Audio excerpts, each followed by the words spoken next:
Bonsoir à tous et à toutes. On est très heureux d'être là, donc Benjamin et moi Jonathan, on va se présenter tout de suite. On a un petit comité, mais c'est un gros avantage pour le format qu'on vous proposait, parce que pendant une année on a travaillé, ça on va l'expliquer, sur des recommandations. On était 24 en tout, ça on va vous le dire aussi, mais en fait on a besoin de retour sur ces recommandations. Parce qu'à un moment c'est que de la théorie, on essaie de mettre un peu en lien avec la pratique sur les territoires, mais on a aussi besoin de vos avis, notamment par rapport à votre territoire, la Bourgogne-Franche-Comté, ou autre.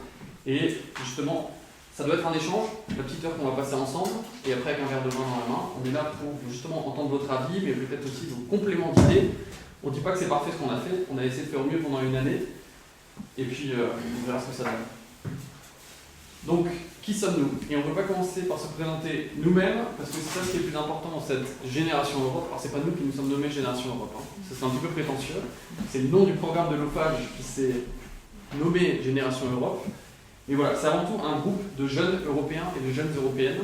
Et nous, on est juste Benjamin et Jonathan, membres de l'année 2023. Et ça, c'est vraiment très important.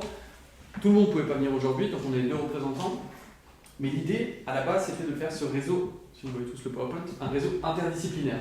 C'est-à-dire on est tous engagés dans des domaines extrêmement différents, mais on va dire le noyau commun, c'est l'Europe et c'est le franco-allemand. C'est-à-dire de près ou de loin, que ce soit dans notre métier, que ce soit dans notre engagement bénévole, associatif ou même privé, on essaie de faire quelque chose pour l'amitié franco-allemande. Dans quel cadre ça a été fait? Ça, Bernard te dit avant, c'était les 60 ans du traité de l'Élysée l'année dernière. Et puis, quand en fait on a un traité comme celui de l'Élysée, il y a deux solutions. Soit on sert des pinces, on fait des jolies photos, et puis on se dit ah, on a bien bossé pendant 60 ans, soit on se dit ok, il y a aussi des choses qui ne sont pas parfaites. Comment on peut évoluer ensemble? On a un contexte qui est très différent de celui de 1963, on reviendra dessus. Et la question c'est, aujourd'hui, on donne la voix à la jeunesse. C'est-à-dire que pour Génération Europe, ont été recrutés, pouvaient candidater toute personne venant de France ou d'Allemagne ou vivant, étant résident en France ou en Allemagne entre 18 et 35 ans. On était donc 24, la moitié allemand, la moitié français, donc 12-12. Et alors, exactement qui on est, vous pouvez le retrouver sur le site internet, ça vous allez la voir. Mais il y a vraiment absolument de tout. On ne vient pas que du monde politique ou du monde scientifique, il y a aussi beaucoup de gens qui s'engagent dans les questions sociales, dans les questions environnementales, mais aussi du milieu économique et industriel. Voilà. Et c'était cette idée, si on met tous ces profils ensemble, qu'est-ce qui en sort? Et c'est un peu ce qu'on vous présentait ce soir. Les recommandations, on a un paquet en tout. On vous les a ramenés aussi, on ne va pas tout présenter sinon vous allez avoir soif. Mais on veut avoir quelques highlights à vous présenter qui peuvent peut-être être intéressants pour vous, pour montrer aussi la diversité de nos recommandations. C'est peut-être une petite précision pour compléter, parce qu'effectivement ce groupe, évidemment, était très marqué par le franco-allemand. Merci beaucoup, monsieur le directeur, cher Bernard, de nous avoir invités. C'est vrai que pour moi, c'est un plaisir d'être en Bourgogne-Franche-Comté. Je viens de Lorraine, donc pas de si loin que ça, mais c'est toujours un plaisir aussi de voir des régions, et je sais que la vôtre l'est beaucoup, engagées sur le franco-allemand. J'ai envie de dire qu'ici, c'est aussi un peu une évidence comme chez nous, mais voilà, ça fait plaisir de voir aussi ce bel endroit. Et donc, le franco-allemand nous réunissait tous, les 24, mais une précision, peut-être aussi, parce que je vois qu'il y a beaucoup de jeunes gens dans la salle, ceux qui se diraient pourquoi je ne ferai pas partie de la prochaine Génération Europe, puisqu'il y en a une nouvelle qui vient d'être nommée, c'est il n'y avait pas d'exigence de parler ni français ni allemand au préalable. D'ailleurs, moi, mon allemand n'est pas très bon. Il existe, mais il s'est perfectionné aussi dans le cadre de ce groupe. Alors, qui nous sommes, non plus en tant que moins jeunes talents franco-allemands, mais aussi en tant que personne. Moi, c'est Benjamin Civil, comme je vous l'ai dit, je viens de Lorraine. Je suis passé un moment par la fonction publique à la Banque de France, et aussi, je suis toujours officier lieutenant dans l'armée de terre. Mais la raison qui m'a fait rejoindre Génération Europe, c'est le fait que j'ai fondé le collectif pour un service civique européen. Qu'est-ce que le collectif pour un service civique européen? Très brièvement, c'était l'idée en fait de permettre un jour à tous les jeunes d'Europe, pas seulement ceux qui peuvent faire Erasmus, pas seulement ceux qui se diraient un peu spontanément je veux partir dans un autre pays, de permettre un jour vraiment à tous les jeunes de vivre cette belle expérience de la mobilité européenne à travers un engagement d'intérêt général. Alors pour les Français et les Allemands que nous sommes, ça nous paraît assez naturel, puisqu'on a l'habitude du service civique, du Bundesfreiwilligendienst, de la Freisozialjahr, de la Freiumweltjahr, et ainsi de suite. Mais le service civique n'existe pas dans la plupart des pays. Et donc, on a essayé de le pousser pour le créer, de faire grandir les instruments européens qui existent déjà. Et à un moment, effectivement, le président de la République a soutenu ce projet et l'a poussé dans le cadre de la présidence française de l'Union européenne. Donc pour moi, c'était assez évident déjà cet engagement européen, et ça a vraiment été une grande richesse, comme l'a dit Jonathan, de voir tous ces profils très divers et de croiser un peu nos perspectives. La deuxième chose, c'est voilà, le franco-allemand, on s'est rencontrés sur ça pour deux raisons. D'une part, parce qu'on a ce prix, comme je pense beaucoup de gens dans la salle, mais aussi, et c'est peut-être ça qui est intéressant dans Génération Europe, c'est le franco-allemand comme un chemin vers l'européen. On va y revenir dans un instant, mais ça ne vous a pas échappé qu'on est quand même dans une période où les crises se multiplient à l'extérieur et à l'intérieur de l'Europe. La France et l'Allemagne restent des pays, même au sein de l'Union européenne, qui ont des gouvernements, qu'on soit d'accord ou pas, on va dire modérés dans les différentes orientations politiques qui peuvent exister. Et donc la France et l'Allemagne aussi classiquement ont ce rôle d'impulsion au niveau européen qui est peut-être plus important que jamais. Et donc l'idée c'était ça, c'est comment est-ce qu'on part de sujets, de thématiques, de préoccupations franco-allemandes pour essayer d'apporter un plus au niveau européen, et je pense que c'est un peu l'idée même au niveau global. Voilà, mon nom c'est Jonathan Spindler, moi je viens de Strasbourg, bon, on a deux représentants de la région transfrontalière aujourd'hui. Donc on est aussi particulièrement sensible au franco-allemand parce que c'est là qu'on est né, et nous ce qui nous intéresse, c'est aussi pour ça qu'on est là aujourd'hui, c'est de voir dans les territoires qui ne sont pas directement à la frontière allemande, qu'est-ce qui est possible sur nos recommandations, qu'est-ce qui peut être intéressant, comment vous vivez le franco-allemand au quotidien, plus ou moins, où est-ce qu'il y a du travail encore à faire. J'ai eu la chance d'étudier, comme d'autres personnes ici dans la salle aujourd'hui, dans 3 villes européennes qui sont ensemble dans une alliance universitaire, qui sont Dijon, Mayence et Opole en Pologne. Et depuis maintenant bientôt 6 ans, je suis directeur de la Fédération des partenariats de Rhénanie-Palatinat, donc j'habite à Mayence. Et mon travail, c'est vraiment de soutenir la société civile dans les projets avec la France, la Pologne et la République tchèque. Donc mon rôle, il n'est pas politique, mon rôle, c'est pour les citoyens et les citoyennes du quotidien qui s'engagent bénévolement. C'est faire en sorte que leur engagement puisse être plus simple ou plus intensif parce que voilà, on va trouver des financements, on va trouver un cadre pour leur projet, etc. Voilà. C'est dans ce cadre-là qu'on travaille bien sûr beaucoup avec la maison de Rhénanie-Palatinat, qui est un peu en même temps notre bras droit pour ainsi dire ici en Bourgogne-Franche-Comté. Et depuis maintenant 3 ans, je suis également référent régional pour le Fonds citoyen franco-allemand. Ça, je ne sais pas si vous connaissez, on en reparlera aussi rapidement aujourd'hui parce qu'il joue un rôle majeur dans nos recommandations. C'est un complément de l'OFAGE, c'est-à-dire l'Office franco-allemand pour la jeunesse finance jusqu'à l'âge de 30 ans. Depuis le traité Aix-la-Chapelle, 2019, le Fonds citoyen franco-allemand vient financer les projets de plus de 30 ans. Voilà. Moi, je représente ce fonds en Rhénanie-Palatinat et en Alsace. Et parallèlement, je suis aussi engagé dans le sport bénévolement en Alsace et en Rhénanie-Palatinat sur le cyclisme. Et voilà, je ne sais pas sur quels critères ils nous ont choisi pour la Génération Europe, mais c'est nous ce qu'on a voulu mettre en avant, en tout cas dans nos candidatures. C'est pas seulement notre engagement professionnel. Oui, on a la chance de pouvoir vivre du franco-allemand, de pouvoir en faire notre métier, mais on s'engage aussi bénévolement parce qu'on veut que ce soit plus qu'un métier. Ça, c'est tout. Ok. Bon, tâche difficile, celle des objectifs. Donc, la feuille de route qui nous a été tracée, bon, déjà elle nous a été tracée de manière un peu marquante, c'est peut-être aussi pour ça que vous êtes venus ce soir, où vous avez entendu parler du programme. La toute première fois où on s'est rencontrés, assez rapidement en fait, on s'est retrouvés dans une salle avec le président de la République et le chancelier fédéral qui nous ont un peu dressé ce qui était attendu de nous pour cette année. Les priorités, elles étaient multiples, mais elles pourraient être résumées, on va dire, sur 3 axes principaux, mais il y en a beaucoup d'autres. Jonathan, n'hésite pas à me compléter. Le premier, on l'a déjà évoqué, c'est l'Europe. Donc, comment est-ce que, sur la base de cet axe franco-allemand, qui a ces instruments, qui a ces coopérations, qui a ces mécanismes en place, comment est-ce qu'on arrive à élargir le cercle et à impulser quelque chose de plus large? Et sur ça, très récemment, on voit que c'est quelque chose qui se réalise parce que par exemple la Pologne, aujourd'hui, est très sollicitée par les gouvernements français et allemands sur beaucoup de sujets. Donc l'idée, c'est justement de ne pas fonctionner que en duo, mais vraiment d'élargir le cercle et puis à un moment d'emmener les 27 parce que les défis ne manquent pas. La deuxième chose, pour les observateurs attentifs du franco-allemand que vous êtes, ça ne nous a pas échappé que, comme dans tout couple, ou comme dans tout moteur, il y a parfois des ratés. Et donc, qu'il y a cette idée aussi de relancer la machine avec beaucoup de choses qui fonctionnent très bien. L'OFAGE en est un exemple, le Fonds citoyen un autre, cette maison aussi. Mais évidemment, il y a cette volonté au niveau gouvernemental et sans doute à tous les niveaux.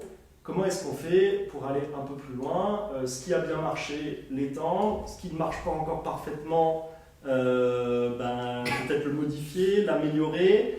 Et ce qu'on a peut-être parfois pas assez soutenu, essayer de réfléchir à ce qu'il faudrait remettre en termes de priorité, notamment évidemment budgétaire, en termes de moyens, ainsi de suite. D'ailleurs, un des temps forts de notre année, ça a été quand même les annonces de fermeture d'instituts Goethe, qui ont créé beaucoup de questionnements chez nous et qui ont nourri aussi les recommandations. Et la troisième chose, c'est tout simplement essayer d'avoir des idées neuves, pas forcément, mais en tout cas prendre aussi un peu ce qui existait déjà dans l'écosystème. On a pu rencontrer beaucoup d'acteurs très différents et se nourrir de ça pour proposer des choses. Il n'y a pas toutes les idées qu'il aurait fallu avoir, c'est pour ça aussi que le programme continue. On n'a pas vocation à remettre une copie définitive, mais essayer de proposer soit des idées qui fonctionnent déjà, soit des idées qui paraîtraient intéressantes pour justement aller de l'avant et puis continuer à développer ce bel écosystème et cette belle Europe qui est la nôtre. Alors, belle Europe, mais malgré tout, on voit une collection d'images négatives qui renvoient à notre contexte actuel. Ça, c'était quelque chose qui a été très important pour notre groupe. J'ai évoqué quelques, je ne sais pas si on peut parler de faits divers en termes de décisions politiques qui nous ont marqués au cours de cette année, mais nous avions la conscience aiguë d'agir dans un environnement marqué par les crises.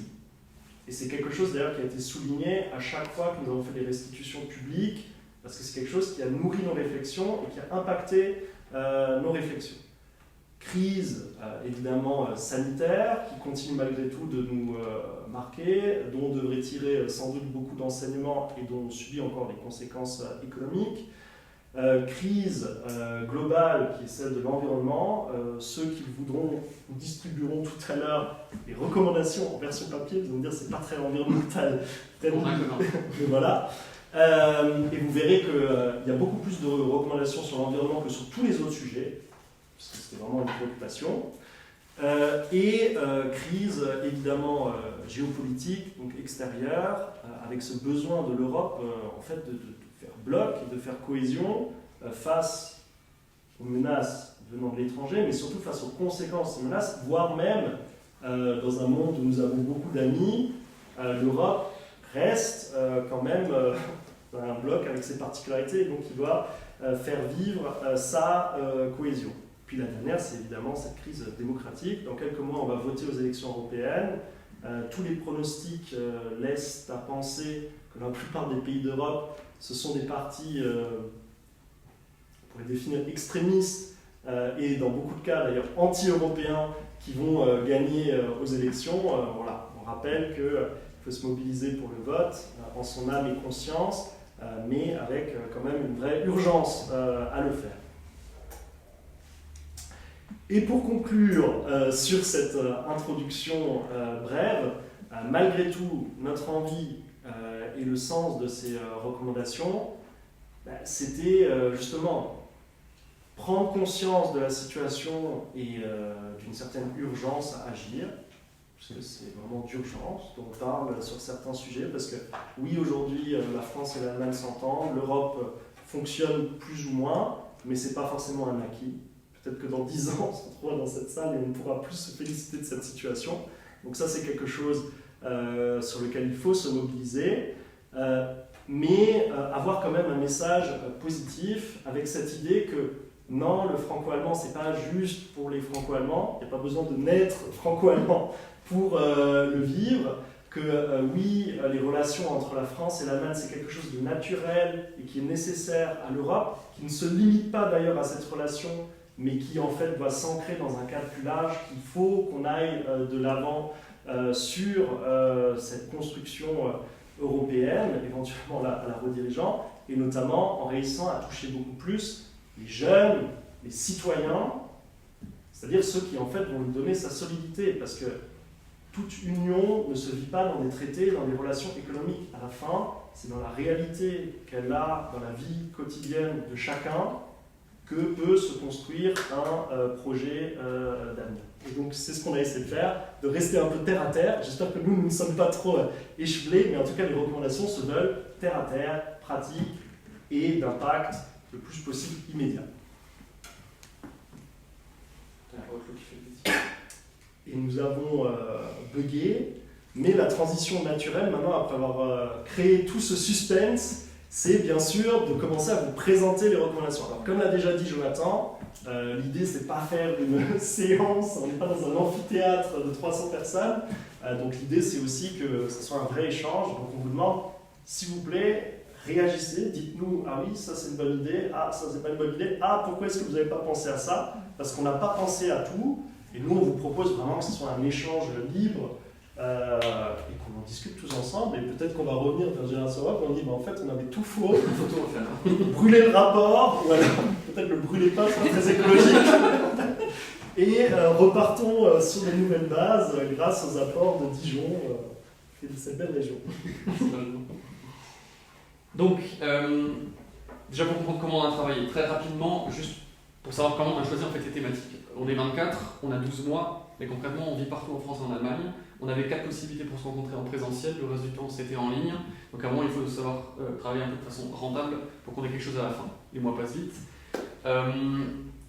L'OFAGE a organisé ça de façon vraiment très bien pour nous, c'est-à-dire que lors des 4 rencontres, c'était pas juste pour qu'on se mette dans une salle et qu'on discute de nos thématiques. À chaque fois, on rencontrait des experts, des expertes sur les thématiques qu'on avait choisies, qui nous donnaient déjà un peu un bilan, on va dire de mi-mandat pour ainsi dire, en nous disant ok là vous êtes sur la bonne voie, ou alors ça existe déjà. Il n'y a pas pire que de passer du temps sur des recommandations pour apprendre après 12 mois, oui mais ça on le fait déjà. Et on aurait perdu du temps et de l'énergie. Donc on a été tout le temps réorienté et c'était très important. Et ce que je tiens à dire aussi, c'était pas que des politiques. Alors oui, on a rencontré certains chefs d'État, certains ministres, ambassadeurs, mais ce qui pour nous était encore plus intéressant, c'était justement les personnalités du monde scientifique, du monde de l'écologie, du monde de la société civile, de l'engagement social, etc. Très concrètement, pour que vous ayez un aperçu, on a aussi cherché à couvrir un petit peu toute la France et l'Allemagne. Donc ça a commencé le 22 janvier à Paris parce que c'était les festivités officielles des 60 ans du traité de l'Élysée. C'était très impressionnant pour nous, c'était un vrai honneur, on ne va pas dire autrement. Il y a eu un selfie qui a fini partout sur Instagram du président Macron. Nous, ça ne nous a pas obligatoirement rendu service parce que tout le monde s'est dit « Ah ouais, c'est cool, il y a des jeunes qui ont fait un selfie avec Macron ». Nous, ce n'était pas du tout le but de la démarche. C'est sympa, ça fait de la pub pour le programme, mais nous, derrière, on voulait travailler. Donc, je vous propose de mettre Paris de côté parce que c'est à Berlin qu'on a commencé à travailler. Donc à Berlin, on s'est retrouvé en Allemagne avec des experts du côté allemand pour comparer déjà l'entrevue parisienne et berlinoise. Ensuite, on est allé plus dans les régions, on était à Dresde, on a pu rencontrer notamment le Bundespräsident, donc le président allemand Frank-Walter Steinmeier.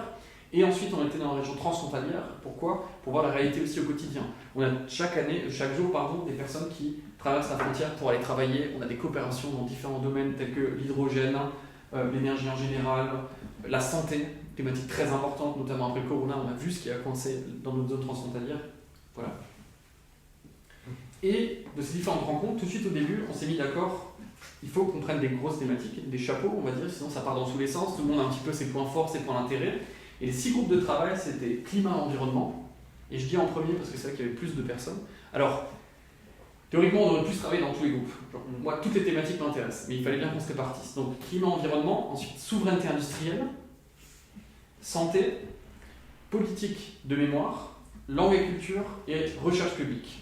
Donc pour ma part, j'étais dans le groupe politique mémorielle. C'est quelque chose qui me tient très à cœur, je vais vous expliquer pourquoi après. Et Benjamin, toi tu étais dans langue et culture. Et un peu actif aussi dans climat et environnement. Voilà, donc à chaque fois on partageait nos idées, mais il fallait qu'on fasse des petits groupes de travail pour avancer. Très concrètement, à quoi ça ressemble? Et c'est là qu'on en voit maintenant plus de détails. Alors, il y a des thématiques qu'on maîtrise très bien, parce qu'on était dans les groupes de travail, d'autres un peu moins. Donc on essaye de vous proposer ce qu'ont écrit nos collègues. On ne donne pas les réponses à tout, mais le reste, vous l'aurez par écrit et c'est en ligne. Donc, un exemple, par exemple, dans le domaine de la santé. On s'est rendu compte en étant sur place et en discutant avec des personnes qu'il faut approfondir d'urgence la coopération transfrontalière entre systèmes de soins. Le contexte, naturellement, la crise sanitaire. Du jour au lendemain, la frontière était fermée entre la France et l'Allemagne. Je ne remets pas en cause la décision politique, mais les faits étaient qu'il n'y avait plus aucune coopération possible. Ce qui était complètement dingue et ne devrait même pas arriver dans les temps actuels. On parle du couple franco-allemand qui marche comme aucun autre couple fonctionne, et pourtant, à la première crise venue, majeure, mais malgré tout, sans la moindre concertation, la frontière était fermée. C'est-à-dire aucune coopération dans le domaine de la santé, des Français qui sont retrouvés coincés du côté allemand, et inversement, des familles séparées. Voilà. Ce genre de choses ne doivent plus arriver, c'est là qu'il faut en retirer vraiment des apprentissages et harmoniser les systèmes de santé. Il faut se rendre compte que c'est pas toujours évident, avec sa carte vitale française, malgré tout, de passer du côté allemand pour donner naissance, pour se faire soigner et inversement. On a cette carte européenne d'assurance maladie, mais qui ne fonctionne pas dans tous les cas. Là, il y a un vrai travail d'harmonisation à faire. Et c'est bien de parler du franco-allemand et, comme dit, de se taper sur l'épaule et de se dire que tout va bien. Il faut aussi concrètement travailler ensemble pour que ce franco-allemand du quotidien serve aux citoyens et citoyennes. Donc, 3 idées de recommandation, des exemples. Harmoniser les systèmes de facturation, un énorme problème. Parce que bien sûr, quand vous êtes à l'étranger, il faut avancer les frais dans un premier temps, puis se faire rembourser. Il y a des grosses différences dans les moyens de paiement, également, entre la France et l'Allemagne. Bien connu, l'Allemagne, le pays de l'argent liquide, la France, le pays de la carte bancaire. Dans un cas de problème de santé, on n'a pas le temps de réfléchir à ce genre de choses, on va à l'hôpital le plus proche. Mais également utiliser et exploiter le potentiel du dossier médicaux électronique. Alors là, pareil, je me permets parce que je vis en Allemagne depuis quelques années. L'Allemagne, c'est les champions du monde de la bureaucratie et du papier. Une vraie religion du papier. Donc rien n'est dématérialisé. Votre dossier médical, quand d'un coup vous arrivez dans une clinique en Palatinat, ils ne peuvent pas avoir la main dessus. Vous ne l'avez pas avec vous, vous venez d'avoir un accident de voiture ou quoi que ce soit, impossible de s'en sortir. L'avantage de l'électronique, c'est justement de pouvoir se partager les informations en respectant bien sûr les règlements européens en termes de protection des données. Et là, il y a un vrai travail à faire sur le quotidien des gens. Et de développement de projets pilotes. Alors là, on a un exemple, c'est entre la Moselle et la Sarre, donc un département français et un Bundesland allemand qui sont directement à la même frontière. Il y a des projets pilotes qui ont lieu, qui sont exceptionnels, pour travailler ensemble, que ce soit sur la formation du personnel médical, que ce soit sur l'échange de jeunes apprentis, et que ce soit dans le traitement directement des patients. J'étais moi-même souvent à Wissembourg, dans le nord de l'Alsace, à la frontière avec la Rhénanie-Palatinat. Parfois, si vous avez besoin d'accompagnement médical à Wissembourg, il est plus rapide d'aller dans une clinique en Allemagne que de descendre à Strasbourg. C'est pas exactement possible et c'est très compliqué. Et là, il y a un vrai travail à faire. Alors ça vous concerne peut-être moins vous sur la Bourgogne-Franche-Comté, mais sur ces zones transfrontalières, on voit un vrai potentiel à développer. Comme on l'a dit avant, un des autres grands sujets de préoccupation, d'ailleurs c'est le groupe non seulement qui avait le plus de personnes et de manière assez logique et bienvenue, aussi celui qui a fait le plus de recommandations, ça montre aussi qu'il y avait une concrétisation du travail effectué, c'est les préoccupations environnementales et climatiques. Alors, sur tout ça, il y en a beaucoup. D'ailleurs, après, quand on fera circuler les éléments, on peut peut-être revenir élargir le sujet. L'éducation au climat, c'est quelque chose, d'ailleurs c'est peut-être une des recommandations qui a été la plus porteuse et qui est en ce moment la plus étudiée par nos gouvernements. On peut schématiquement résumer sur 2 plans. Le premier, c'est vraiment l'éducation au sens classique où on l'entend. Tout le monde parle tout le temps de climat, d'environnement, ça paraît quelque chose qui est très présent dans les esprits. C'est quelque chose qui est évidemment présent à l'école, dans les cours de géographie, ainsi de suite. Mais, encore une fois, on n'est pas vraiment d'accord sur des contenus de base, des connaissances de base qui seraient bons de disséminer, et c'est quelque chose qui ne reste pas vraiment systématisé. C'est abordé dans les programmes, souvent plus de manière transversale ou en biais que réellement sur un sujet précis. Et peut-être qu'il serait possible de définir une série de connaissances clés, d'actions aussi, parce que la sensibilisation à l'environnement, ça peut être des gestes tout simples. Dans une année scolaire, moi d'ailleurs, je dois dire que je l'ai fait quand j'étais au primaire, mais je pense que c'était l'initiative de mon enseignant, aller à un moment dans la forêt, nettoyer un peu la forêt. Enfin voilà, c'est des choses qui marquent et qui restent beaucoup. Dans ma vie, de manière anecdotique, je passais beaucoup de temps au Proche et au Moyen-Orient. Vous savez, en Algérie, un très beau pays, un des plus beaux que j'ai jamais vu. C'est recouvert d'ordures partout. Parce que voilà, il n'y a pas ce réflexe de mettre les choses à la poubelle. Et d'ailleurs, il n'y a pas beaucoup de poubelles. Et je pense que des actions toutes simples comme ça, c'est quelque chose qui reste et qui marque et qui explique peut-être qu'on répand un peu moins nos ordures dans la nature. Le deuxième axe qui était important, c'est cette idée, ok, comment est-ce qu'on peut à la fois éduquer, mais aussi agir. Et là, on avait une proposition qui est à la fois une fin et un moyen. Pourquoi ? D'ailleurs, on ne prétend pas que c'est de notre faute, mais force est de constater qu'une semaine après avoir rencontré Génération Europe de manière fortuite à Berlin, le Premier ministre, M. Attal, a annoncé un grand volontariat écologique avec 50 000 jeunes à venir. Donc, qu'est-ce que c'est que cette idée-là ? Vous connaissez le service civique, vous connaissez peut-être pour les plus germanophiles, du coup le FEIAT, qui est en fait un service civique écologique. Ça m'étonnerait pas. Ah bah voilà. Donc vous connaissez bien le sujet. Jusqu'il y a peu, ça n'existait pas en France. Donc maintenant, ça y est, ça a été lancé. Il y avait déjà une annonce l'année dernière. Et là maintenant, on a des chiffres quantitatifs pour que ça monte en force. Il y a à vrai dire d'autres pays qui s'y intéressent, puisque l'année dernière, l'Italie a aussi annoncé un volontariat écologique. Et on espère que voilà, petit à petit, non seulement il faut développer le service civique dans les pays où ça n'existe pas, mais il faut aussi le prioriser. Et la question climatique et environnementale est une grande priorité potentielle. Alors, vu que vous connaissez bien le sujet, vous savez qu'il existe un volontariat franco-allemand écologique dans le cadre du volontariat franco-allemand. La question et la proposition que nous on fait, c'est faisons-le grandir puisque ça marche bien, éventuellement encourageons certains de nos ministères des Finances à investir un peu plus le sujet de manière très littérale, puisque, si je ne me trompe pas, le mécanisme actuellement se compte en dizaines de personnes par an, centaines, petites centaines.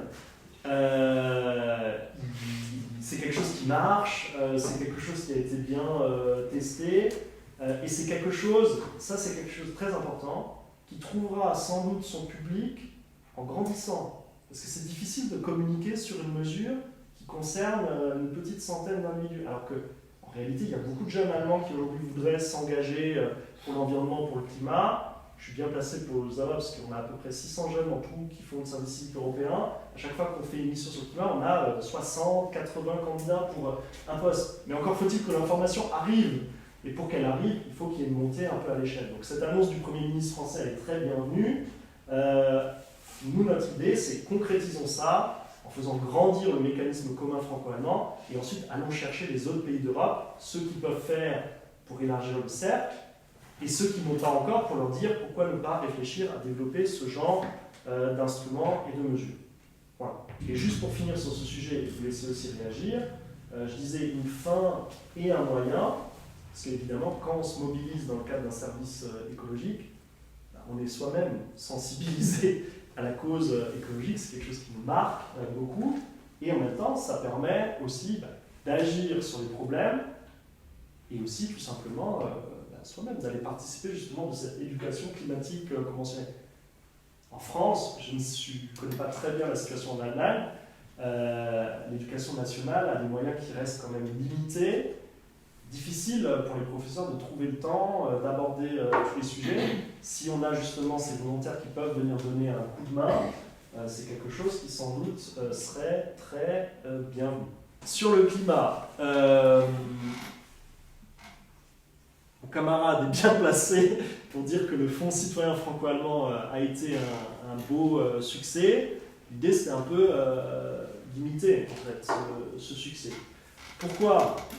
Parce que il n'existe pas en fait, ça paraît bizarre, mais il n'existe pas de fonds stratégiques et notamment de fonds immédiatement accessibles aux collectivités, aux associations pour mener des initiatives environnementales.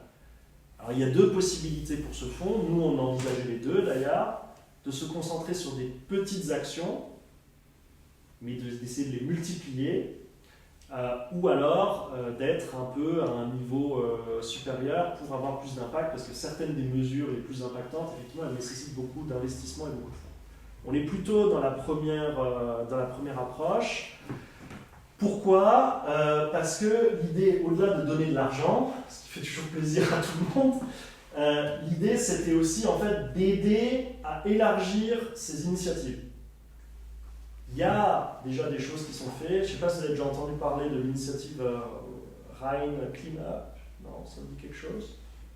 C'est des gens qui ont quand même réussi à se mobiliser en tant que bénévoles, qui ont réussi à, autant que j'en sache, à contribuer positivement sur le nettoyage au moins des bords du Rhin. Donc quand il y a des mobilisations citoyennes qui se font comme ça, comment est-ce qu'on fait pour aller plus loin? Donc avoir un petit peu d'argent peut aider, mais c'est des sommes qui sont limitées. Fonds citoyen, 95% je crois des demandes validées sont moins de 5 000 €. À voir si là on irait dans le même sens. Mais ce qui nous paraissait surtout très important, c'était cette étape supplémentaire, c'est l'évaluation et la certification des projets.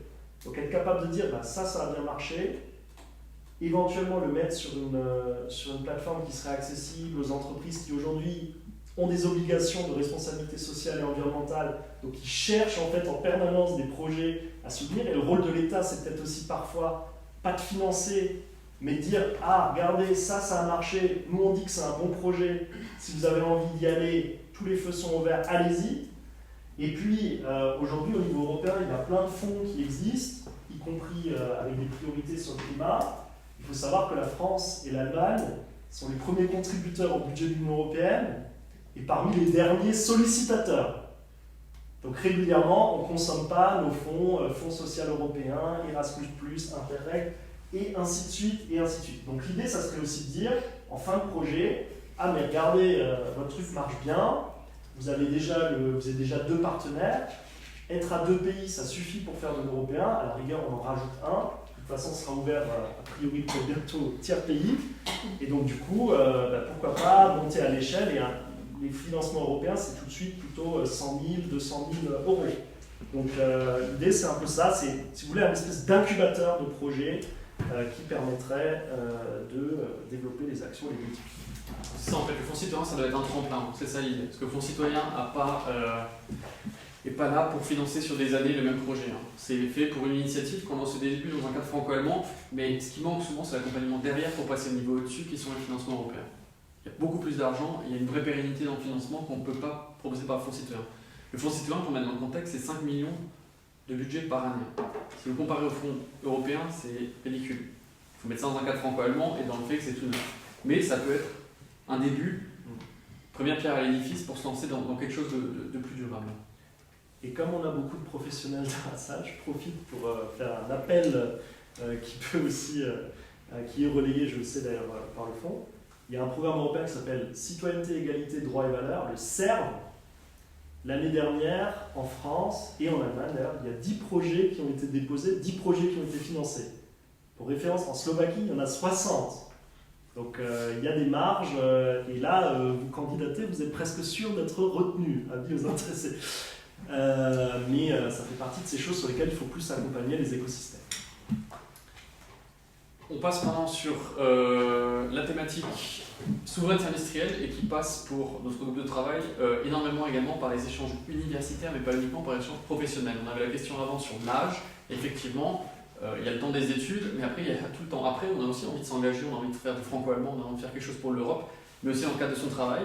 Le bénévolat associatif, il faut pouvoir se le payer dans le sens avoir du temps pour ça, avoir de l'énergie pour ça. Si on peut le faire dans le cadre de son travail, c'est encore mieux.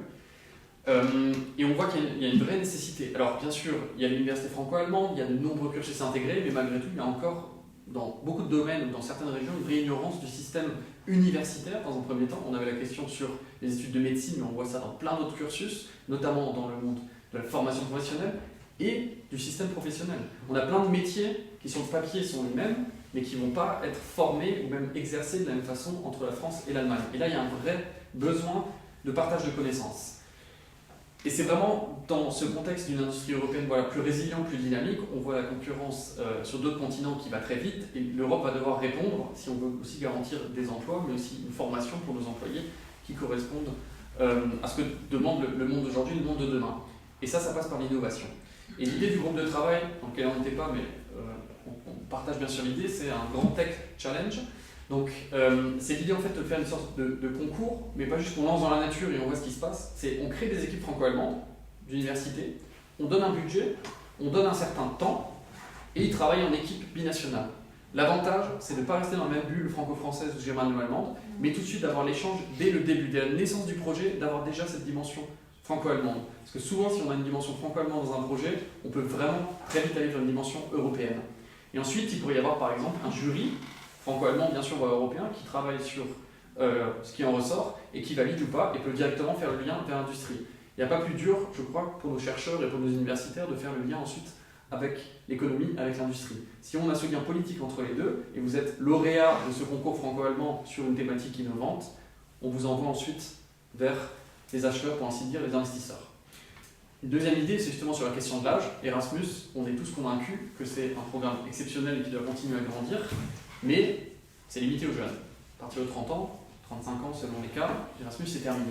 Et donc plaiderait vraiment pour un Erasmus professionnel. C'est-à-dire quel que soit votre âge, quel que soit votre domaine, que ce soit de l'universitaire, que ce soit de l'artisanat en passant par l'industrie ou autre, que vous ayez la possibilité de faire un échange.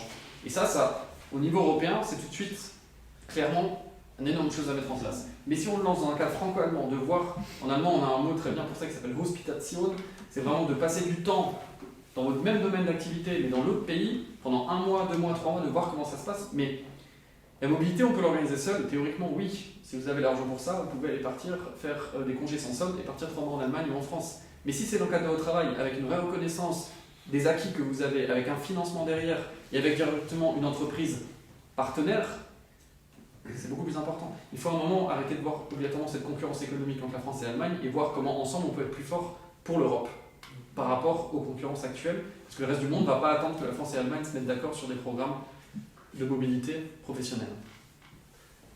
Et peut-être juste en une phrase, pour illustrer à quel point ce genre de mesures peuvent être nécessaires, vous savez sans doute qu'il y a à peu près 2/3 des échanges de la France et de l'Allemagne qui sont en fait entre la France et l'Allemagne, donc on est vraiment les premiers partenaires économiques de manière très dominante. En revanche, si on regarde, il y a une crise du recrutement en Allemagne, en particulier dans l'industrie. C'est une des raisons qui a fait que la reprise après la crise Covid n'a pas été aussi vigoureuse que souhaité et qui fait que maintenant il y a des problèmes. En France, classiquement, on est plutôt sur une situation de chômage, mais c'est quand même beaucoup réduit. Mais si vous prenez schématiquement les deux choses, on pourrait se dire où partent les ingénieurs français quand ils s'expatrient? À votre avis, c'est où? C'est quoi le premier pays d'accueil? Les États-Unis. Les États-Unis, pas du tout l'Allemagne. Et quel est le premier pays de recrutement de personnel étranger en ce moment en Allemagne? Où est-ce qu'on va aller chercher? Au Mexique et au Brésil. C'est là que... voilà. Donc il y a énormément... donc imaginez-vous l'absurdité des choses quand on se dit c'est plus facile d'envoyer des chasseurs de tête, et y compris effectivement, c'est pour infirmiers, c'est pas forcément pour des chercheurs en nanotechnologie et ainsi de suite, mais c'est plus facile de payer à grands frais des chasseurs de tête pour aller recruter au Mexique et au Brésil plutôt que d'essayer d'embrayer sur une demande plus européenne et locale. Ce qui fait la différence, c'est la langue et c'est aussi la connaissance culturelle. Et du coup, on arrive sur nos 2 dernières thématiques qui sont celles qui nous tiennent le plus à cœur, c'est pour ça qu'on le fait à la fin, c'est-à-dire langue, culture et pour un part politique de mémoire. On continue ou est-ce qu'il y avait qui voulait réagir déjà sur, parce qu'on a déjà densément présenté les choses. Est-ce que vous êtes prêts pour la langue et la culture? Oui, on se lance. Alors, ça c'est une proposition qui a émergé dans le groupe langue et culture, où j'étais notamment actif. Quelle est l'idée? C'est un peu toujours la même chose, on essaye d'observer ce qui marche et en même temps ce qui pourrait répondre à un besoin. Évidemment, pas dans la maison de Rhénanie-Palatinat, ni dans ses environs, mais force est de constater que là où la France reste quand même assez bien connue, au moins dans un certain nombre de cercles allemands, notamment parce qu'il y a des gens qui font les vacances en France, probablement que la culture allemande est beaucoup plus méconnue en France. D'ailleurs, c'est tout l'intérêt de notre action au quotidien. Donc nous, on s'est dit, il faut créer un espace où les gens peuvent se rencontrer et peuvent surtout se rencontrer culturellement et apprendre un peu de l'autre, à la fois en cultivant certains préjugés, on peut imaginer les soirées underground à la berlinoise et peut-être même la fête de la saucisse, ou pas cette expression, mais surtout aussi aller un peu au-delà de ça et comprendre la culture de l'autre dans sa modernité et dans son actualité. Et donc on s'est dit, il y a un truc qui marche bien au niveau européen, qui s'appelle la capitale européenne de la culture. D'ailleurs, soit dit en passant, au début, quand ça a été créé, c'était en fait toujours entre la France et l'Allemagne. Donc en fait, on réinvente une chose qui n'existe plus parce que l'Europe s'est étendue. Et ça serait une capitale culturelle franco-allemande. Alors peut-être Dijon, pour commencer, je ne sais pas. 15 juin. Voilà, c'est à vous de me le dire. Mais dans cette capitale culturelle, on met deux choses. On met une manière très classique, ce qu'on a dit, des animations culturelles, des moments de rencontres, des concerts, des événements sportifs, tout ce qui nous fait plaisir et va bien. Et on met une autre chose, c'est que pour ceux qui connaissent un peu les environnements diplomatiques, internationaux, business, force est de constater qu'à la fois en France et en Allemagne, surtout les deux premières économies d'Europe, il n'y a pas tant que ça de grands moments de rassemblement. En France, on a pour l'essentiel le Forum de la paix de Paris en novembre et l'été, les rencontres économiques d'Aix-en-Provence. En Allemagne, vous avez pour le domaine de l'armement la conférence de Munich, pour le domaine plus politique le prix Charlemagne, mais un pays comme la Pologne, avec son Forum économique de Karpacz, c'est 6000 entreprises, acteurs, enfin, c'est quelque chose qui est de l'ordre de Davos. Et justement, Davos, c'est où? Peut-être que c'est bien pour la Bourgogne-Franche-Comté, mais pour le reste des Français et des Allemands, c'est pas en France et en Allemagne. Donc l'idée, c'est, au-delà de cette capitale, en profiter aussi pour faire une grande conférence franco-allemande, comme ça, voilà, évidemment européenne d'emblée, donc pas que réservée aux Français et aux Allemands, si possible en allant chercher ceux qui ne s'engagent pas déjà sur le franco-allemand, mais faire venir les penseurs, les décideurs, les industriels, le tissu économique, voilà, pour mettre en commun un grand moment de l'année qui, comme l'avait dit Jonathan sur l'autre proposition, permet aussi de penser l'avenir ensemble et de créer les relations et de créer les coopérations qui vont aider à aller de l'avant. Donc c'est ça, cette idée de capitale franco-allemande de la culture. Qui veut candidater? Oui. Je veux bien candidater. Bon, nous, on se bat un peu pour le Grand Est, mais tous les candidats sont à prendre. Et à vrai dire, c'est un des sujets aussi qui est assez étudié par les gouvernements. C'est une des propositions les plus concrètes, à mon avis, qu'on a pu proposer, notamment dans le domaine culture et langue, parce qu'il faut dire, parce qu'on est très honnête, dans les 6 groupes thématiques, quand vous venez avec nos groupes thématiques, langue, culture et politique de mémoire, d'habitude, on sourit gentiment et puis on dit. C'est-à-dire, on va faire de l'anglais et puis politique de mémoire, on a quelques VHS et puis ça va le faire, quoi. Et c'est dommage. Et justement, avec une convention comme ça très concrète, c'est là qu'il y a eu une vraie attention et que ça a été repris déjà à différents niveaux politiques. On l'a entendu dans des cadres qui n'étaient pas les nôtres, on s'est dit, ah tiens, peut-être que la graine a fait son chemin. Mais voilà, il faut des choses qui sont symboliques et en même temps concrètes et porteuses de fruits. Et c'est ça l'idée de cette chose. Il ne faut pas imaginer tout de suite une énorme ville. Nous, justement, ce qu'on veut, c'est sortir de Paris et de Berlin. Rien contre les capitales, hein, mais l'Europe de demain et le franco-allemand de demain est dans les territoires, il est dans nos régions, dans nos départements, dans nos communautés de communes. Et c'est ça ce qu'il faut qu'ils comprennent à Paris et à Berlin. L'enseignement bilingue dès la primaire. On met les pieds dans le plat, là, c'est pas. Ah. Donc nous, on y est allé. Il faut bien que quelqu'un fasse ça. On est allé à Bercy, on est allé, je sais pas où est l'adresse à Berlin, on a dit, ok, maintenant il faut payer. Non. Oui, et l'Hélène. C'est ce qu'on évoquait, on a été quand même, à vrai dire c'est une des toutes premières propositions qui a émergé, donc c'était avant que ça revienne de manière fracassante dans l'actualité, et tout simplement pourquoi? Parce que c'est ce qui permet en fait de préparer l'avenir, et que beaucoup des autres propositions sont conditionnées par ça. Ce que je vous évoquais avant sur les expatriations et impatriations, qui permet d'inventer un mot, Derrière, il y a la question de la barrière de la langue, qui est en fait souvent pas tant une barrière. Ça, je peux en témoigner. Le service civique européen, la première fois qu'on l'a fait, c'était à Metz, plein Covid. Il y avait 6 Allemands, 5 Italiens, un Belge, 12 Français. Les Allemands ne parlaient pas un mot de français, nous on était persuadés que bon, ça allait nous créer beaucoup de problèmes. Au bout de 2 mois, passer tous ensemble et être actifs en mission, il y a aussi quelque chose qui se passe dans le cerveau humain qui fait que ça se facilite. La question de mobilité qu'on évoquait avant, peut-être qu'elle est aussi là, la solution. Mais en termes d'éducation formelle, en fait, les gens, notamment à vrai dire des gens de Kita, en l'occurrence, qui nous ont dit, nous, un problème qu'on a, évidemment, encore une fois, ce serait bien d'avoir plus d'argent, plus de moyens, et ainsi de suite, de personnel, mais bon, nous, on a pris en compte aussi les réponses qu'on nous ferait. Oui, c'est pas possible, on peut pas, et ainsi de suite. Donc on a réfléchi, qu'est-ce qui pourrait quand même avoir un impact au-delà de cette question de moyens, qu'on a évidemment souligné quand même. Et ce qu'on nous a dit, c'est que souvent, une des problématiques qu'ils rencontrent, parfois ils ont les fonds pour créer un poste, mais ils n'arrivent pas à le créer, ou alors ça met très longtemps, parce que les règles formelles sur ces postes sont parfois extrêmement lourdes. C'est que généralement, on exige un bilinguisme total, alors que parfois, comme on est quand même dans de l'ouverture à la langue, ça peut être intéressant dans une école par exemple allemande, avoir un français qui vient, d'ailleurs Salofa je le fais assez bien avec ses programmes, un français qui vient, bon, il ne parle pas bien allemand, mais il parle français, donc il va sensibiliser aux français.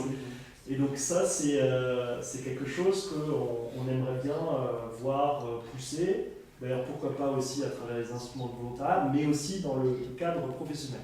Mettre des Français dans les écoles allemandes, mettre des Allemands dans les écoles françaises, essayer de sensibiliser comme ça et assouplir un peu les règles sur le jeu. Et puis une autre chose qu'on a poussée et proposée, qui d'ailleurs est partiellement mise en œuvre, d'ailleurs je dois dire que cette proposition, on a eu la surprise il y a quelques mois, la bonne surprise de voir Madame Klinker, qui est aussi députée et présidente de l'Assemblée parlementaire franco-allemande pour le côté français, la reprendre et la mettre très en avant au niveau du Grand Est et de la communauté européenne d'Alsace. Donc voilà, il y a un modèle régional, local, dans une région qui est sensibilisée, mais faut élargir. Et sur l'OFAGE et le fonds citoyen, c'est un peu technique, mais c'est lourd de conséquences. Je parle sous le contrôle de mon camarade. Aujourd'hui, il existe des programmes pays tiers. D'ailleurs, pour l'OFAGE, pas encore pour le fonds citoyen, on verra si ça va se développer, mais une chose qui pourrait faire beaucoup de bien, c'est parfois l'intérêt du franco-allemand, c'est pas tant qu'il y ait un pays de plus qui se rajoute, c'est que les Français et les Allemands puissent être dans un cadre européen. Donc une idée, c'était de dire, au lieu de vouloir à tout prix avoir la France, l'Allemagne et un tiers pays, pourquoi pas parler plutôt d'un tiers contingent qui peut être mélangé de différents pays. Et là, on voit en fait que ça permet aussi de répondre un peu à l'imposition assez généralisée de l'anglais. Parce qu'évidemment, si vous êtes 20 Allemands, 20 Français, 20 Italiens, ça va se faire quand même assez souvent en anglais. Aussi en français, puisque pour les Italiens, c'est un peu plus facile. En revanche, si vous êtes 20 Allemands, 20 Français, 2 Italiens, 3 Slovaques, 4... Là, il y a quand même des chances que ce soit le français et l'allemand qui vont assez naturellement s'imposer. Donc l'idée, c'était aussi ça. C'est utilisons ces très beaux instruments que tout le monde nous envie d'ailleurs. Ça, je peux en témoigner. Je suis très actif en ce moment en Pologne. Tous les jours en Pologne, c'est quand qu'on a le fonds citoyen. Parce que voilà, ça aide l'écosystème. Utilisons ces instruments aussi comme des leviers d'influence linguistique et au-delà. Parce que c'est dommage que des instruments qui sont un tel succès en France et en Allemagne, le fonds citoyen a été plébiscité, qu'ils soient au final un peu parfois méconnus dans d'autres cercles et au niveau européen. Mais pour finir sur la langue, avant de parler de la dernière thématique, une anecdote qu'on peut vous raconter de Génération Europe qui, moi, m'a vraiment choqué, pour être honnête, et qui montre un petit peu la réalité de nos politiques à Paris et à Berlin. On a été préparé par l'OFAGE avant la rencontre avec le président Macron et le chancelier Scholz, et on nous a dit pendant 2 heures, vous parlez dans une langue maternelle. On ne veut pas entendre un mot d'anglais. Jonathan, tu parles français, Benjamin aussi, les Allemands parlent allemand, il y aura des traducteurs qui sont là, mais l'idée c'est de montrer le franco-allemand, ça se fait en français et en allemand. Donc on avait 2 collègues traductrices professionnelles qui étaient là, qui étaient prêts, on avait des écouteurs, tout ce qu'il fallait. On est entré dans la salle, les 2 chefs d'État sont rentrés, ils ont tout de suite commencé en anglais, et on a fait une demi-heure en anglais. Alors, de 1, l'image était catastrophique, j'entends bien que c'est la réalité du monde politique et diplomatique, mais croyez-moi que pour moi, français, c'était extrêmement bizarre de parler en anglais à un président de la République que je vais peut-être voir qu'une fois dans ma vie, avoir la chance de présenter mes idées, et j'ai pas pu parler de ce que je voulais de la même façon en anglais qu'en français. Et ça, c'est une réalité. C'est-à-dire, on peut parler aussi bien en anglais qu'on veut, ce ne sera jamais notre langue maternelle, enfin, dans mon cas, et il n'y a pas la même chose. Et ça, c'est dommage que ça ne soit pas pris en compte, même quand il y a du budget pour les traducteurs. Mais ça, c'est la réalité. Et je crois que ça nous a tous fait bugger au début, alors pas seulement de les voir en vrai devant nous, mais aussi de se dire, oh, il va falloir qu'on improvise en anglais. Bon, le fois, j'étais complètement en PLS. Couper les caméras, arrêter les prises de son. Mais voilà, il y a un vrai travail à faire, et je pense que ça doit venir du bas aussi. Il faut leur montrer que non, une langue franco-allemande, ça se fait en français et en allemand, on a personne qui est là pour traduire, pas dans ta langue maternelle. Et une autre anecdote sur ça qui montre qu'en fait c'est possible, comme je l'ai dit, hein, dans Génération Rap, tout le monde n'était pas des germanistes et des gallicistes convaincus et chevronnés. En revanche, on n'a jamais utilisé l'anglais. Dès le début, chacun parlait dans sa langue. Quand il fallait un peu expliquer, au début on avait de la traduction rapidement disparue, ce qui a dégagé beaucoup de marge budgétaire. Mais en fait, voilà, les Français parlaient en français, les Allemands répondaient en allemand, on arrivait à se comprendre. Parce que de toute façon, on est sur des sujets, au bout d'un moment, quand vous avez passé 10 réunions à parler de climat et d'environnement, bon, on commence à comprendre de quoi il s'agit. Et ça marchait assez bien.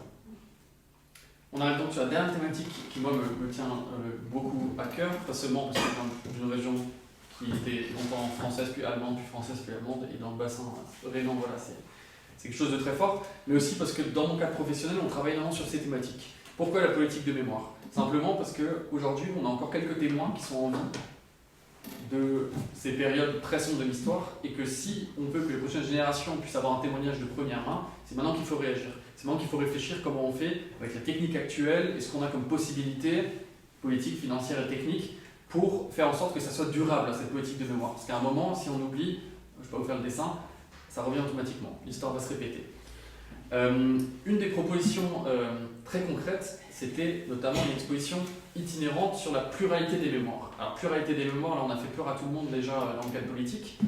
On est simplement dans un contexte où nos sociétés françaises et allemandes, elles sont complètement multiculturelles et surtout postcoloniales. C'est-à-dire, on a des gens de toute la planète qui vivent en France et en Allemagne, et c'est ça, toute la beauté de nos sociétés dans laquelle on peut vivre. Bien sûr, beaucoup arrivés en tant que travailleurs, travailleuses immigrés ou personnes réfugiées.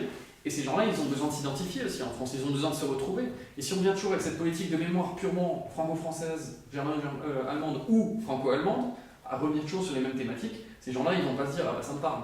C'est pas leur culture, c'est de toute façon pas leur langue, il faut qu'on voit comment on peut prendre tout le monde ensemble et justement respecter cette pluralité des mémoires. Chacun doit faire son travail des mémoires qui peut être différent selon d'où on vient, selon la manière dont on a été socialisé. Et c'est pour ça qu'il faut élargir ce cadre des histoires, justement pour renforcer ce sentiment collectif. Le but, c'est pas d'avoir des petits groupes et chacun gère sa mémoire, c'est ensemble. L'Europe, la France, l'Allemagne, on doit trouver ce respect des mémoires communes. Et pour ça, il faut du concret. Alors bien sûr, une des propositions que vous verrez aussi dans le livret, c'était justement de prendre en compte toutes ces histoires postcoloniales et ces mémoires postcoloniales dans les livres scolaires. Alors ça dépend pas de nous. On en a parlé, tout le monde était très étonné, et c'est un sujet qui est éminemment politique. On l'a mis dedans, on y tenait. Mais quelque chose de très concret, ce serait cette exposition itinérante franco-allemande, c'est-à-dire dans les 2 langues, et qui reprend vraiment cette pluralité des mémoires. Ça, on ne parle pas seulement de la Seconde Guerre mondiale, on ne parle pas seulement de la Première Guerre mondiale, on parle de tous les conflits, de toutes les choses qui ont pu choquer et dont on doit tirer des leçons avec un objectif unique, la paix. Et la paix de demain, on s'en inspire en voyant tout ce qui s'est passé avant et en se disant ok, c'est une chose de dire il ne faut plus jamais que ça se fasse ou que ça ait lieu, mais c'est autre chose de dire comment on fait pour que ça n'ait plus lieu. Et c'est ça l'importance. Le deuxième point, on veut que ça soit quelque chose d'accessible. Alors, rien contre le milieu culturel, rien contre les jolis musées, mais il faut que ça soit accessible de tout le monde. C'est-à-dire, si les gens ne viennent pas vers nos expositions, il faut qu'avec nos expositions, on aille vers les gens. Et donc, on a réfléchi, cette exposition itinérante, de la faire en milieu urbain et rural. C'est-à-dire, on prend une place centrale dans une ville, et pendant une semaine, on a cette exposition sur cette pluralité des mémoires franco-allemandes. Ensuite, on va dans le milieu rural, on fait la même chose. Et voilà, sortir du cadre classique de culture, aller vers les gens, et pas seulement leur mettre des kakebounous devant les yeux, mais aussi échanger avec eux. Avoir des personnes professionnelles formées sur ces questions de la pluralité des mémoires qui répondent aux questions, qui interpellent. Mais on est dans ce qu'on pourrait appeler en anglais le moment time, c'est maintenant qu'il faut agir. Si on veut encore profiter de ces témoignages de première main, c'est maintenant qu'il faut faire quelque chose.